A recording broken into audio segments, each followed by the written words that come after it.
Welcome to nation info hub. कैसे हैं आप सभी? मैं उम्मीद करता हूं कि अच्छे ही होंगे। और हमारे चैनल के इस हफ्तेभर सीरीज में, जिसका हमने नाम दिया इंडियन लॉ फॉर ऑल या हिंदुस्तान का कानून सबके लिए, इस पे आप लगातार बने हुए होंगे। और जैसा कि आप सभी को पता है कि हमने कोशिश किया है कि हम सबसे पहले हिंदुस्तान का जो सबसे बड़ा डॉक्यूमेंट है, सबसे अहम डॉक्यूमेंट जो है, जो कि कॉन्स्टिट्यूशन है, कॉन्स्टिट्यूशन ऑफ इंडिया, उसको आप समझने की कोशिश कर रहे हैं और जान रहे हैं। तो जैसा कि आपको पता है कि पिछले वीडियो में हमने देखा था कि कैसे इंडियन कॉन्स्टिट्यूशन का आर्टिकल 74 जो है वो बात करता है councils of minister and advice to the president.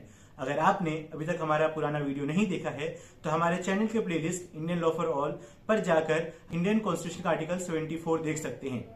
तो चलिए अब हम आगे बढ़ते हैं और समझने की कोशिश करते हैं इंडियन कॉन्स्टिट्यूशन का आर्टिकल 75। अब आर्टिकल 75 क्या कहता है? तो एक बहुत ही जरूरी चीज हो जाती है कि आर्टिकल्स को समझना और उसमें क्या बात की गई है। तो सबसे पहला पॉइंट जो है आर्टिकल 75 का, वो ये कहता है कि there shall be a council of minister and their head will be prime minister. जिसका मतलब है कि काउंसिल ऑफ मिनिस्टर होंगे और उनका हेड जो होगा वो होंगे प्रधानमंत्री। और साथ ही साथ उसके फर्स्ट पॉइंट में ही ये बोल दिया गया कि प्रेसिडेंट जो है इन सबका ओथ दिलाएंगे। अब दूसरी अहम बात जो है वो आप जान लीजिए, वो ये है कि 2003 में एक अमेंडमेंट किया गया था कॉन्स्टिट्यूशनली रूल में, पार्लियामेंट के रूल्स में कुछ अमेंडमेंट किया गया था और उसके तहत लाया गया था 75(1)(a), जिसके तहत बोला गया था कि जितने भी मेंबर्स हैं, जैसा कि आप सभी को पता है कि अभी हमारे देश के राज्यसभा में और लोकसभा में अलग अलग स्ट्रेंथ के लोग हैं। तो राज्यसभा में 250 हैं और लोकसभा में 550 के बीच में है। तो 550 में साफ साफ जो 2003 में अमेंडमेंट किया गया उसके हिसाब से बोल दिया गया कि 15% से एक्सीड नहीं करना चाहिए। मतलब कि जितने भी टोटल मेंबर्स है पार्लियामेंट में उसके 15% से ज्यादा नहीं होना चाहिए। और दूसरी बात जो 2003 के अमेंडमेंट से ऐड किया गया वो ये था कि कोई भी बंदा जिसके ऊपर क्रिमिनल चार्जेस चल रहे हैं, जिसको डिस्क्वालीफाइड कर दिया गया है, वो काउंसिल्स ऑफ मिनिस्टर का पार्ट नहीं बन सकता है। वो किसी भी काउंसिल का पद नहीं ले सकता है, किसी भी मिनिस्ट्रियल पद को नहीं ले सकता है। और उसके आगे एक बात और भी बोला गया, वो ये था कि कोई किसी को इंसान को, किसी संसद को अगर आपने मिनिस्ट्रियल का पोस्ट दे दिया है, मिनिस्ट्री में किसी को पहुंचा दिया है और वो इलेक्टेड नहीं पहुंचा है, तो उसको विद इन 6 मंथ, मतलब कि 6 महीने के अंदर ही उसको इलेक्ट होके आना पड़ेगा। अगर वो 6 महीने के अंदर इलेक्ट नहीं हुआ तो उसका सदस्यता नहीं मानी जाएगी। इंडियन कॉन्स्टिट्यूशन का आर्टिकल 75 का क्लॉज 2 जो है वो कहता है कि जो काउंसिल्स ऑफ मिनिस्टर्स हैं वो अपना टेन्योर जो है during the pleasure of president करेंगे। जिसका मतलब है कि उनका टेन्योर जब तक चलेगा जब तक कि प्रेसिडेंट की चाहत होगी।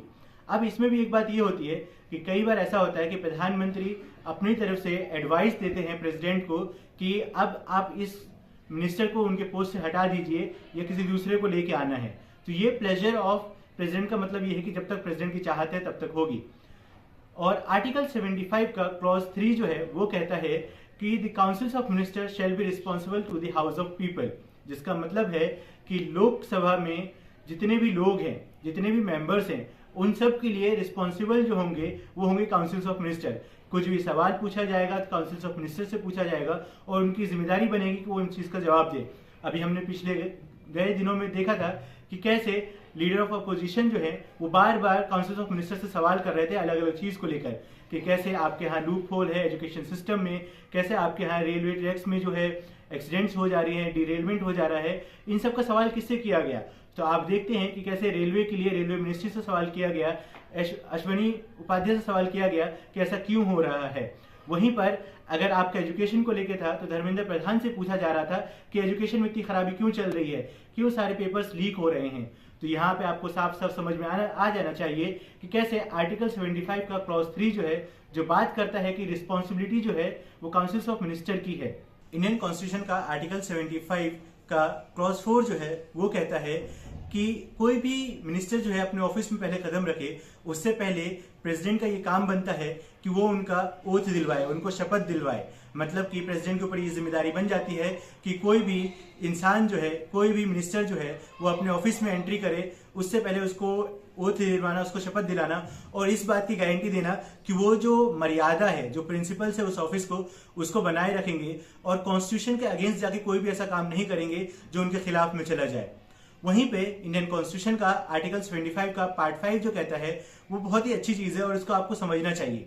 वहां पे ये है कि किसी भी सांसद को अगर मिनिस्टर का पद दिया गया है और वो चुनकर नहीं पहुंचा है, वहां पर ऑफिस में नहीं पहुंचा है, मतलब कि राज्यसभा में या लोकसभा में नहीं पहुंचा है, तो उसके लिए 6 महीने का टाइम पीरियड दिया गया है। ये है 3rd शेड्यूल में आता है। 3rd शेड्यूल में ये साफ साफ बात बता दिया गया है कि आप प्रेसिडेंट को अगर एडवाइस दिया गया है प्रधानमंत्री के जरिए से कि किसी को मिनिस्ट्रियल पोस्ट देना है और वो इलेक्टेड नहीं है, ना ही नॉमिनेटेड है, मतलब कि ना वो लोकसभा का पार्ट है ना ही राज्यसभा का पार्ट है, तो उसके लिए जिम्मेदारी बन जाता है कि अगले 6 महीने के अंदर वो कहीं ना कहीं से चुनाव जीतकर वहां पे पहुंचे। अगर वो 6 महीने के अंदर चुनाव जीतकर नहीं पहुंचते हैं तो उनको डिस्क्वालीफाइड माना जाएगा और वो पोस्ट जो है, वो मिनिस्टर की जो पोस्ट है वो खाली रह जाएगी। तो ये चीज समझना बहुत जरूरी है। हम देखते हैं कई बार कि कई सारे ऐसे मिनिस्टर्स बनाए गए हैं जो इलेक्टेड नहीं होते हैं, लेकिन क्या होता है कि 6 महीने का टाइम होता है, कहीं ना कहीं पे उपचुनाव होता है, बाई इलेक्शन होता है, उसको वो जीतते हैं और फिर वो जाके पहुंचते हैं अपने पोस्ट पर। तो ये बहुत जरूरी चीज है कि हम इंडियन कॉन्स्टिट्यूशन का आर्टिकल 4, 5 को अच्छी तरीके से समझें। अब लास्ट जो है इंडियन कॉन्स्टिट्यूशन का आर्टिकल 75 का क्लॉज 6 जो है वो साफ साफ बोलता है कि जो भी सैलरीज या अलाउंसेस दी जाएगी वो दिया जाएगा फंड से दिया जाएगा, जो कंसोलिडेटेड फंड ऑफ इंडिया है उससे दिया जाएगा। और उसी के तहत आगे एक बात और बोल दिया गया कि टाइम टू टाइम पार्लियामेंट के पास ये पावर है कि वो रूल्स एंड रेगुलेशन जो है इस चीज से अलाउंसेस एंड सैलरीज को लेकर है उसको अपडेट कर सकती है, उसको चेंज कर सकती है और नया ला सकती है। इसलिए हम देखते हैं आए दिन हमारे यहाँ मुल्क में हम देखते हैं कि कैसे हमारे सांसद लोगों की इनकम जो है दिन ब दिन बढ़ती जा रही है। पार्लियामेंट में वो अपने लिए जाते हैं, सब मिलकर बैठ के बात करते हैं और वहां पे लीडर ऑफ अपोजिशन क्या हो, लीडर ऑफ रूलिंग पार्टी क्या हो, कोई नहीं, सब बराबर आते हैं उस चीज पर और कैसे वो लोग एकजुट होकर एक समान एक फैसला लेते हैं कि हाँ अब टाइम आ गया है कि हम अपने सांसद लोगों की जो इनकम है, जो सैलरी है, उसको बढ़ा दें। इंडियन कॉन्स्टिट्यूशन का आर्टिकल 75 जो है एक वैल्यूएबल है, एक बहुत ही जरूरी है, क्योंकि इसमें हमने देखा कि कैसे 6 क्लॉज में 6 अलग अलग बातें की गई। जैसे कि आर्टिकल 75 क्लॉज 6 में साफ साफ बोला गया कि अलाउंसेस और सैलरीज जो है वो पार्लियामेंट अपने हिसाब से डिसाइड कर सकती है और time to time rules and regulation को चेंज कर सकती है। वहीं पे आर्टिकल 75(1) में बोला गया कि कैसे काउंसिल्स ऑफ मिनिस्टर होंगे और वो एडवाइस देंगे प्रेसिडेंट को।